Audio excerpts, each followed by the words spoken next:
नमस्कार, हमारा नाम है समरीन और आपने देखना शुरू कर दिया है लाइव सिटीज। देखिए, आपको याद होगा कि कुछ वक्त पहले हमने देखा था कि बड़ी खबर सीतामढ़ी से आई थी और आपने देखा होगा कि किस तरह से सीतामढ़ी में बुलडोजर एक्शन हुआ था और उसके बाद वहां पर खूब हल्ला हंगामा भी हुआ था। देखिए, वो भी तस्वीरें आपने देखी होंगी कि किस तरह से एक महिला जेसीबी के नीचे आ जाती है। मामला कोर्ट भी गया था और अब कोर्ट से बड़ी खबर निकल के आ रही है। पूरा मामला क्या था, कौन सही कौन गलत है, सब कुछ हम आपको तफसील के साथ इस वीडियो में बताने जा रहे हैं। तो एक बार फिर से इस मुद्दे पर सीधी बातचीत करने के लिए हमारे साथ पटना हाई कोर्ट के जाने माने एडवोकेट देव प्रकाश जी हैं। सबसे पहले बहुत शुक्रिया बातचीत। धन्यवाद। सबसे पहले वकील साहब, हम आपसे जानना चाहेंगे कि पूरा मसला है क्या।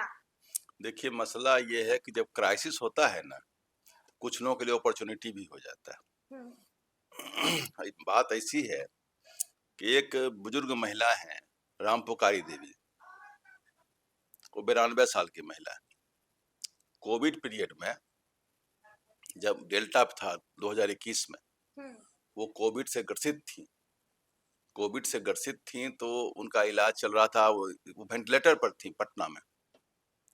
उस समय उनका क्या हुआ कि जब उनका जो सीतामढ़ी में पंथ पाकर एक जगह है, हम्म, तो वहां पर सीता माता कहा जाता है कि जब सीता जी चली थी जनकपुर से, तो पहले बार पालकी वहीं रखाया था, पंथ पाकर में ही। ऐतिहासिक गांव है वो। तो ये लोग वहाँ के बड़े जमींदार थे, बहुत जमीन था इन लोगों के पास में। तो लगभग 23-24 कट्ठा जमीन था। वो जमीन इन्हीं लोगों का था, इन लोगों के मैनेजर लोग वहाँ रहते थे। जब वो महिला यहाँ आ गई पटना, हम्म, कोरोना से ग्रसित होकर। कोरोना से ग्रसित होकर इलाज करवा रही थी, हम्म, तो कुछ लोगों ने जाकर उनकी जमीन पर झोपड़ी बना दी। जब उनके लोगों को पता, उनके लोग तो वहीं रहते थे और वो लोग शेड्यूल कास्ट के लोग थे, हम्म, तो उन लोगों के जब इनके मैनेजर लोग गए उनके पास में, तो इनको मारा पीटा भी। मारा पीटा और कहा कि भागते हो कि नहीं भागते हो यहाँ से। अगर तुम नहीं भागोगे तो schedule caste schedule tribe act में तुमको हम केस कर देंगे। अच्छा। आपको मालूम जल्दी बेल उसमें नहीं जी होता है। जी जी। और कुछ महिलाएं भी थी। हम्म, महिलाओं ने कहा कि तुम पर हम रेप का केस कर देंगे। तो लोग डर गया। हम्म, कोई भी मैनेजर नौकर क्या करेगा बेचारा। चलते में बोला, वहां से गया थाना में जाके केस दायर किया कि भाई इस ढंग की बात है। जो मैंने कहा इसी ढंग का एफआईआर भी किया, कंप्लेन किया, तो एफआईआर में कन्वर्ट हुआ। जी। आजकल बिहार सरकार ने एक कानून बनाया है, Bihar land dispute resolution act 2009। उसके तहत जमीनी विवाद को सुलझाया जाता है। अच्छा कानून है। और जो कोर्ट के चक्कर लगा के जो बड़ा बड़ा विवाद में बरसों लग जाता है कि बाबा ने मुकदमा किया और पोता भी लड़ रहा है, तो कम से कम उसका है कि 3 महीना में वहाँ पर सुलह हो जाता है। क्योंकि उनके पास इन्वेस्टिगेशन विंग है, सर्किल ऑफिसर हैं, डीसीएलआर हैं, एसएचओ हैं, थाना प्रभारी, लोग जांच कर लेते हैं। गांव घर में मुखिया सरपंच से पूछ के कि जमीन मामला किसकी। सुलझ जाता है मामला तीन सुलझ, बहुत महीनों के मामला सुलझ अंदर। रहा है। जी जी अच्छा जी। कानून है ये। नीतीश कुमार गवर्नमेंट का एक अच्छा पहल है। उसके तहत कार्रवाई हुई। कानून वही था पुराना वाला, वो 144। हम्म, 144 में हुआ, दोनों पक्षों को मौका मिला। उन्होंने कहा आप जो इस जमीन पर रह रहे हैं तो किस अधिकार से रह रहे हैं, हम्म, ये जमीन जब इनकी है तो आप किस अधिकार से रह रहे हैं। तो उसने जो कहानी बनाई सुन के आपको हंसी आएगी। क्या कहानी बनाई। उसने कहानी बनाई कि 1897 में जो कैडेस्ट्रल सर्वे का जो खाता है, हम्म, उसमें मेरे पूर्वजों का नाम है। हम्म, और मेरे पूर्वजों से इनके जो, ये तो 1972 में खरीदे हैं, रजिस्ट्री प्लॉट है, हम्म, जिनसे इन्होंने खरीदा, उनके पूर्वज हम्म, 1897 में फुसला के लिखवा लिए थे। अब बताइए, अच्छा। 1897 में फुसलाया, हाँ। अब पता चला 2021 में। हम्म, मतलब 125 साल के बाद पता लगा, नहीं चला जनरेशन को कि फुसला लिया। हम्म, अब फुसला के जमीन दखल करेंगे जबरदस्ती। हम्म, और उस वो जा करके वहां पर काबिज हो गए, बोले हमको फुसला लिया था। तो एसडीओ साहब को भी हंसी आई, बोली हम्म, कोई बात है। उनका जब एब्सोल्यूट सैलरी, उसको उस समय की भाषा फारसी में लिखा हुआ है, हम्म, उसमें लिखा हुआ है बैला कलामी। बैला कल कलामी। मतलब एब्सोल्यूट सैलरीड, अच्छा। रजिस्टर्ड सैलरीड है। हम्म, अंग्रेज का टिकट लगा हुआ है उस समय, हम्म, ब्रिटिश गवर्नमेंट का। और वो जमीन बिकी हुई है, कोई रामदेव शाही है वो परचेज किए हैं 1897 के 10 मई में से परचेज किया हुआ है। और उसको ही कह रहे हैं फुसला के लिए बेच लिया, मेरे पूर्वजों से फुसला के लिखवा लिया। जो रिविजनल सर्वे है उसमें नाम इनका ही है, जो इनको बेचा है, और बाद में 72 में इन्होंने खरीदा है, तो इनके नाम से मोटेशन, रिसीट, और ये काबिज में जमीन था। तो एसडीओ साहब ने 144 में उन्होंने कहा कि भाई जमीन तो आपकी नहीं है। उन्होंने निर्णय दे दिया कि ये जमीन में ये लोग अतिक्रमणकारी हैं, और बलपूर्वक इसमें अतिक्रमण किए हैं। फोर्सिबल इंक्रोचमेंट का अलग सेक्शन चलता है। तो बोला कि इन्होंने बलात् ये किया है, और उसको करके इनको कहा कि आपकी जमीन नहीं है, आप इसको छोड़ दीजिए। इतना करने के बाद उसके बाद भी नहीं छोड़े, फिर भी नहीं छोड़ा। फिर भी नहीं छोड़ा जी। अब ये तो कमजोर लोग, वो भी शेड्यूल कास्ट के पास तो भाई समझिए परशुराम का फरसा लगा हुआ है, कहाँ से लड़ेंगे। उनके पास कानून का कवच है, ऊपर से रेप कानून, लोग डर जाता है। तो उसके बाद वो डीएम को, एसपी को, सबको पत्र लिखते रहे। एसडीओ साहब ने एक बार फिर दोबारा शुरू किया, बोला कि जा अभी अद्यतन स्थिति बताइए है क्या। एसएचओ ने फिर लिख करके दिया कि भाई ये 21 में फलना तारीख के बाद से कुछ अतिक्रमणकारी लोग कुछ एक जमीन के कुछ एक भूभाग में वो जाकर के झोपड़ी बना दिए हैं, और वो उनको उनके आदमी को चढ़ने नहीं देता है। अगर वो महिला भी आती है उनको नहीं आने देता है। और वो उसके साथ जो बाद में एसएचओ का रिपोर्ट, एसएचओ पंथ पाकर, सर्किल ऑफिसर अंचलाधिकारी जिनको कहते हैं, और डीसीएलआर सब का रिपोर्ट है। रिपोर्ट पर कार्यवाही होनी थी, 2023 से ही पेपर पेंडिंग पड़ा हुआ था। ये बेचारे अपना पिलर टू पोस्ट घूम रहे थे, डीएम एसपी सबको पत्र लिख रहे थे, कौन किसी की जमीन में दखल, लेकिन हो कुछ नहीं हो रहा था। फिर उसके बाद क्रिमिनल रिट फाइल हुआ पटना हाई कोर्ट में। पटना हाई कोर्ट में जस्टिस संदीप कुमार के बेंच में गया, और उन्होंने कहा कि भाई जब आपने खुद इन्वेस्टिगेशन किया है, आप खुद मान रहे हैं, आपके पास कानून है, कानून में शक्ति है, उसमें दिया हुआ है कि जो फोर्सिबल इंक्रोचमेंट है उसको रेस्टोरेशन करना है उसके पोजीशन को। ये तो कोई टाइटल का मामला तो बनता नहीं थी। तब तो कोई आदमी यहाँ से जाए बाहर सब्जी खरीदने के लिए, लौट के आवे तो घर में ताला लगा दीजिए और कहीं जाके भिक्सन सूट लड़िए, तो एनआरकी आ जाएगा इससे ना। अगर इसमें समरी एग्जीक्यूटिव ऑफिसर हैं जो प्रशासनिक पद वो कार्य नहीं करेंगे, तब तो मुश्किल हो जाएगा समाज में, जिसको रूल ऑफ लॉ कहते हैं। पहला जो काम सरकार का है, ऑनरेबल सुप्रीम कोर्ट ने इसे केस में कहा है कि जनता के जान माल की रक्षा करना, जान एंड माल मतलब प्रॉपर्टी, उसकी जनता के जान की रक्षा करना और जनता के प्रॉपर्टी की रक्षा करना सरकार का प्रथम और पुनीत कर्तव्य है। अगर ये सरकार नहीं कर पा रही, सरकार राज्य है ही नहीं। राज्य का पहला काम बनता है जनता के जान और माल की रक्षा करना। अब किसी की प्रॉपर्टी छीन ले रहा है, कोई अपना माल की रक्षा नहीं रक्षा हुई, नहीं तो फिर हाईकोर्ट गए, तो हाईकोर्ट में कह दिया कोर्ट ने कि जो आपने अपना इन्वेस्टिगेशन किया है उस पर कार्यान्वयन करके रिप्लाई सबमिट करें। अच्छा, ठीक है।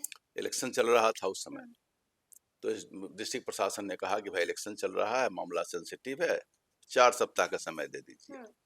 4 सप्ताह का समय दे दिया गया। 4 सप्ताह के बाद भी खाली नहीं हुई, तो फिर हमने उस पर कंटेम्प्ट केस कर दिया। कंटेम्प्ट कर दिया, कंटेम्प्ट में बुलाया गया उनको, एसडीओ साहब को आके जवाब दीजिए, कोर्ट को असिस्ट करिए। वो नहीं आए तो अगली डेट पर एक निर्णय हो गया कि अगर अगले डेट पर आप नहीं आइएगा, अगले डेट नहीं आते नॉन अवेलेबल वारंट इशू कर देंगे आपके अगेंस्ट में। जब कोर्ट ने कहा कि आके कोर्ट में असिस्ट करिए, हाई कोर्ट, आप आए क्यों नहीं, तब जाकर प्रशासन थोड़ा सा सजग हुई, सचेत हुई, और उन्होंने नोटिस देके बजाबते प्रोसीजर फॉलो करके उस नोटिस दे करके उन्होंने कहा कि आप लोग खाली कर दीजिए, जमीन आपकी नहीं है, बेमतलब की बात नहीं करिए। लेकिन वो नहीं माने, और उसके बाद सरकार अपना पूरी शक्ति से गई। वहाँ जो डीएम हैं, एसपी हैं, सीओ हैं, एसडीओ हैं, सब लोग पूरी शक्ति से गए और शांतिपूर्वक तरीके से, क्योंकि किसी को एक ढेला का भी चोट है, उन लोगों ने ढेला माटी चलाया है, पुलिस ने किसी को एक लाठी, खूब हंगामा हुआ है, तस्वीरें हमने देखी है। तो लेकिन उन लोगों ने पुलिस को किसी को एक लाठी मारते भी नहीं देखे होंगे। हाँ, बिल्कुल। घर सब खाली ही था, सिंपल झोपड़ी थी, जो टूटाई मड़ई सब होता है जिसको चट्टी पुस कहते हैं, वो सब था, उसको उन लोगों ने हटा दिया, जमीन खाली हो गई लगभग। अब इन लोगों ने क्या किया, उनका बगल में एक जमीन था, वहां जाकर दखल कर लिया। वहां जाकर के दखल कर दिया, अब प्रशासन कहती है कि इसके बारे में फिर से केस करिए तो हम देखेंगे। अच्छा, तो वो अलग बात है, लेकिन खैर वो जमीन जो पहले थे, तो अब क्या होगा, फिर से मामला चलेगा कोर्ट में, फिर से साल लगेंगे न्याय मिलने में। सही 99, 98, 97, 96 फिर से पढ़ना पड़ेगा, ये तो है। तो क्या करिएगा, एक कानून है, प्रोसीजर, लेकिन जो समरी प्रोसीडिंग है, एक्सिक्यूटिव प्रोसीडिंग है, उसमें उसको एक्ट अपॉन करके 2-3 महीना में बिहार सरकार ने कहा है, कानून बनाया है कि 3 महीना में इस इश्यू को देखिए। अगर देखिए ऐसा होने लगेगा ना, तो समाज में कोई सुरक्षित नहीं रहेगा, किसी का घर मकान कोई ले लेगा, तब तो रूल ऑफ लॉ खत्म हो जाएगा, जो कानून का राज है वो नहीं चल पाएगा। तो किसी का नहीं, घर लेकिन मकान यहाँ पर हम थोड़ा आपसे समझना चाहेंगे वकील साहब कि जिन लोगों ने अतिक्रमण किया है, वो भी लोग तो अपने पक्ष में कुछ कह रहे होंगे ना, वो क्या-क्या कह रहे हैं अपने अपने पक्ष पक्ष में? में यही कह रहे हैं कि 1897 में हाँ, हमारे पूर्वजों से जमीन फुसला के लिखा लिया गया था। एक हुँ, बात ये, दूसरा कह रहे हैं जो कैडेस्ट्रल सर्वे खाता है, खतियान है, हुँ। उसमें हमारा ना भी कोई मतलब है। कैडेस्ट्रल तो सर्वे क्या ऐसी बात है? उसमें है। अब हाँ, कैडेस्ट्रल सर्वे तो मान लीजिए किसी का भी 1897 में हुआ था, मैं अच्छा 1897 में हुआ था, जो 1920 तक चला था, वो अंग्रेजों ने लॉर्ड कॉर्नवालिस ने करवाया था। वो हद बिल्कुल, से हम वीडियो कर भी चुके हैं। बिल्कुल। तो उसमें तो मान लीजिए उस समय जो लोग जमीन के मालिक थे उनका नाम था। हुँ, उसके बाद जमीन तो डायनेमिक चीज है, उसका मालिकाना। हाँ, उसके बिल्कुल। बाद उन लोगों ने बेच दिया। और खतियान तभी बदलता है जब सर्वे होता है, जैसे अभी सर्वे चल चल रही है। एक बार खतियान बनेगा तभी के जो मालिक है वो नाम होगा। जो रजिस्टर 1 मैंने आपको बताया था, रजिस्टर 2 में उनका नाम होता है, जो ट्रांसफर जैसे मान लीजिए वो हैं, फिर उनके बच्चे आएंगे, फिर उनके उत्तराधिकारी आएंगे, उनके नाम से होगा, या वो बीच में बेच देंगे। हाँ, बिल्कुल। तो उन्होंने बाद में अपनी सब प्रॉपर्टी बेच दी, वहां तो नाम रहेगा। कैडेस्ट्रल सर्वे में तो नाम उनका रहेगा, सिंपल सी बात है, इसमें कोई रॉकेट साइंस नहीं है। हुँ, खतियान जब सरकार ने सर्वे करके बना दिया एक बार, तो वही नाम रहेगा पहला, जिसको रजिस्टर 1 कहते हैं। रजिस्टर 2 में चढ़ता है, वो जो ऐसे रजिस्टर 1 रजिस्टर 2 रेवेन्यू रिकॉर्ड है। मेन कैडेस्ट्रल वो जो खतियान है वो भी रेवेन्यू रिकॉर्ड है, मेन पोजीशन और टाइटल देखा जाता है। तो मान लीजिए उस समय उसके बाद जमीन बिक गई 1897 में। हुँ, 1897 से 1972 तक उन लोगों के पास रही। बिल्कुल, 1972-73 में इन लोगों ने जमीन बेच दिया।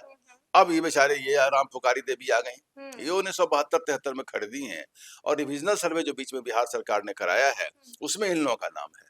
जो अभी राम पुकारी देवी। नहीं, राम पुकार देवी का नाम नहीं है। हाँ, जो इनको बेचने वाले हैं उनका, उनके अच्छा उनके उनका नाम। उत्तराधिकारी का, वो तो बेचारे कब के मर गए, जी, 1800 जी, तक जी, मर जी, जी, गए। हाँ। उनके उत्तराधिकारी का नाम है राम पुकार, 1972 में लिए, इनका 72 नाम में नहीं है। नाम है उनका जिन्होंने बेचा, बेचा है। मतलब जो जिन्होंने खरीदा था इनके पूर्वजों से। तो हुँ, बताइए, बिना मतलब के 1897 125 साल के बाद कहेंगे हमारे पूर्वजों से फुसला के लिखा लिया। हुँ, ये होता है जबरदस्ती की बात, वो जो बाघ बकरी वाली कहानी नहीं है हुँ, कि वो एक मेमना था और एक बाघ था, ऊपर पानी पी रहा था और नीचे पानी पी रहा था। हुँ, जो उनके पक्ष में कानून है तो उनको लाइसेंस मिल जाएगा जमीन दखल प्रॉपर्टी दखल करने का, हुँ, कि भाई वो क्या नाम है, पानी ऊपर पी रहा था, मेमना नीचे पानी पी रहा हुँ, था। बाघ को लगा, सुबह सुबह बोला तुम्हारा पूर्वज हमको गाली दिया था। तो बोला हम बड़ा पूर्वज काहे के, बोला मेरा पूर्वज काहे के गाली देगा, मेरा पूर्वज बहुत दिन बचता भी नहीं है। हुँ, तो उसकी क्या हिम्मत कि आपको गाली देगा। बोला तुम मुंह से मुंह लगाओगे, तुम पानी पीते हो और तुम्हारा पानी जूठा पानी हम पियेंगे। बोला हम पानी जूठा कैसे, आप ऊपर पी रहे हैं हम नीचे पी रहे हैं, हुँ, तो जूठा पानी कैसे होगा। तो जबरदस्ती की बातें ये सब करके एनी हाउ जो है सो उसको कैसे दखल किया। अब कमजोर आदमी है, बूढ़ी है, 92 साल की बूढ़ी है, अशक्त है, विडो है, हुँ। तो उसका जमीन दखल कर ली। अच्छा, लेकिन हमने ये भी देखा कि कोर्ट ने डीएम को भी कोर्ट में प्रेजेंट रहने के लिए जज साहब ने कह दिया और एसडीओ को भी प्रेजेंट रहने के लिए कह दिया था। क्या हुआ था? ने केवल एसडीओ कहा था, डीएम को हाँ, नहीं कहा था। जी। केवल एसडीओ को कहा गया था कि आप कोर्ट को आके बताइए हुँ, कि आपको जब कानून में शक्ति है तो आप एक्ट अपॉन क्यों नहीं कर रहे हैं। एक्ट अपॉन क्यों नहीं कर जी, रहे हैं? इतना ही बात था, कोर्ट ने कोई ऐसा ऑर्डर नहीं हाँ। दिया था। लेकिन ऐसे में वकील साहब ये भी, क्योंकि जब हमने तस्वीरें देखी तो मन में एक ख्याल आया और मन में एक सवाल आया कि जिन लोगों के घर पर बुलडोजर चलाया गया है, अब उनका क्या होगा? वो अपने पक्ष में क्या कुछ कर सकते हैं? देखिए, अगर आप किसी का रोड पर चलता है, मोबाइल या पर्स लेके भाग जाता है, हुँ, अब मोबाइल पर्स लेके बोरिंग रोड चौराहा पर भागा, आपको मिलेगा आपको वहाँ बहादुरपुर में, हुँ, तो दोबारा मांगिएगा बैग तो कहेगा ये बैग मेरा है। तो वही वाली बात है, हुँ, उसका बैग तो छीनना पड़ेगा ना, बैग तो किसी और का लेके भागा है। हुँ, तब उसका क्या होगा, तो वो तो क्रिमिनल है। अगर किसी की जमीन को गलत तरीके से आप ले लेते हुँ, हैं, हुँ, रूल ऑफ लॉ को आप तोड़ते, अतिक्रमण जमीन का नहीं, अतिक्रमण सरकार के कानून का है, हुँ, अतिक्रमण रूल ऑफ लॉ का है, अतिक्रमण स्टेट का अतिक्रमण है। एक हुँ, पब्लिक देखिए, जमीन सरकार अभी बुलडोजर चल रहा है सरकारी जमीन पर, सब सरकारी जमीन लोग दखल किए हुए जहां तहाँ। हुँ। तो भाई जिसकी जमीन नहीं है, किसी गैर कानूनी तरीके से जमीन का मालिक बना हुआ है, तो उसको तो छीनना पड़ेगा ना। और जो सही मालिक है उसको हैंड ओवर करना पड़ेगा। पुनर्वास करने के लिए भी क्या सरकार कुछ करती है? तो पुनर्वास, उन लोग अपना घर में जमीन है, जबरदस्ती छेकने के लिए ऐसा, क्या वो रहते वहां नहीं थे, हुँ, वो हुँ, छेकने के लिए बगल में जाके ले लिए थे वो। अच्छा। ये लोग क्या करते हैं, झोपड़ी जब यानी बगल कि मंशा ही ठीक जी, नहीं जी, जी, थी। बिल्कुल अतिक्रमण, इंक्रोचमेंट एक मात्र मंशा था। हाँ। एक इल गॉट इल्लिसिट तरीके, गलत गैर कानूनी तरीके से किसी जमीन दखल, ये लोग अतिक्रमणकारी ट्रबल हैं। क्रिएट करना चाहते दे थे। Create ownership by encroachment only. ले लिए और बाद एंक्रोचमेंट में कहे कि भाई ओनली। इंक्रोचमेंट हमारा हमारा हाँ, हो हाँ, गया। हमारा हो गया। इंक्रोचमेंट से ओनरशिप सुप्रीम कोर्ट ने कहा 50 साल हाँ, का भी होगा तो ओनरशिप, ये तो बेचारे 4 साल वाले थे। ठीक है। कहा कि 50 साल से इंक्रोचमेंट वाले तो आपका मालिकाना हक नहीं बनेगा। मालिकाना हक आपका नहीं बनेगा। एक अंतिम सवाल है, हम ये आपसे समझना चाहेंगे कि अतिक्रमण कानून क्या कहता है वकील साहब? देखिए, अतिक्रमण 2 है, एक है पब्लिक इंक्रोचमेंट एक्ट, ठीक है। जिसमें जब सरकारी जमीन पर अगर मान लीजिए कोई आदमी दखल कर लिया है, तो उसमें जो जिला प्रशासन है वो काम करता है। हम्म। जो निजी जमीन है और उसमें अतिक्रमण अगर मान लीजिए कानून रूप से कहीं पर कंफ्यूज्ड है, हम्म। तो वैसे केस में टाइटल सूट आप करिए, एविक्शन सूट करिए जाके। वो लंबा प्रोसीज्योर है, वो 3-4 पुस्त में होगा कि नहीं होगा कहना मुश्किल है। अब एक सवाल तुम करो, एक सवाल हम करें, हर सवाल का जवाब भी एक सवाल हो, जी। तो वो चलता रहेगा। वो चलता रहेगा। लेकिन जो सबसे बड़ी जो फोर्सिबल इंक्रोचमेंट है, हाँ, हाँ। उसमें पटना हाई कोर्ट के बहुत सारे फैसले हैं। जस्टिस राजीव रंजन का हम्म। हैरिसन का होटल जो आपका बुजुर्ग बंगला चौराहे पर है, हम्म। एक आनंद किशोर वाला जजमेंट है जो समस्तीपुर के है, कोई अमर सिन्हा का जजमेंट है, एक अंजू सिन्हा का दिल्ली हाई कोर्ट जजमेंट है। ऐसा बहुत जजमेंट है, बहुत सारे जजमेंट जजमेंट। जिसमें कि आदमी कहीं गया, बाहर गया, उसके घर जमीन मकान ले लिया हम्म। या सख्ती से जखने के ले लिया। वैसे केस में हाई कोर्ट का था कि यहाँ पर क्रिमिनल रिट का जो सेक्शन बनता है, बनता है। इस यहाँ पर फंडामेंटल राइट जो है सो बाधित हुई है, इसलिए यहाँ हम इंटरवेन करेंगे और हम्म। प्रशासन को आदेश देता है कि जल्दी से एफआईआर करो, जल्दी से उसका रेस्टोरेशन ऑफ पोजीशन। हम्म। अभी बिहार सरकार ने, मैंने आपको बताया कि वो जो कानून 2009 वाली है, hmm. Bihar land land dispute dispute act resolution जी। Act 2009, hmm. उसके सेक्शन 15 में कह दिया है कि आप रेस्टोरेशन ऑफ पोजीशन करिए इस केस में। पोजीशन मतलब जिनका है जमीन को वापस करिए। हम्म। तो इनका जिनका भी जमीन और ये जो बुलडोजर एक्शन चलाया जा रहा ये है, तो क्या उसकी भी अनुमति कोर्ट देता है, कानून कहता है इसके बारे में? देखिए, बुलडोजर एक्शन को गलत पेंट किया जाता है। अगर बुलडोजर मत कोई गलत तरीके से कोई लिए हुए है, हम्म। सरकार के कोर्ट का आदेश है, नोटिस प्रॉपर हो गई है, हम्म। तो जब मकान टूटेगा बुलडोजर से नहीं टूटेगा, कुदारी से और गैता से। मकान जब टूटेगा तो बुलडोजर टूटेगा। उसको तो थोड़ा देखिए, कोई कोई बात को आप लोग मीडिया में हाइप ज्यादा कर देते हैं। हम्म। तोड़ने वाला काम तो बुलडोजर से ही होगा।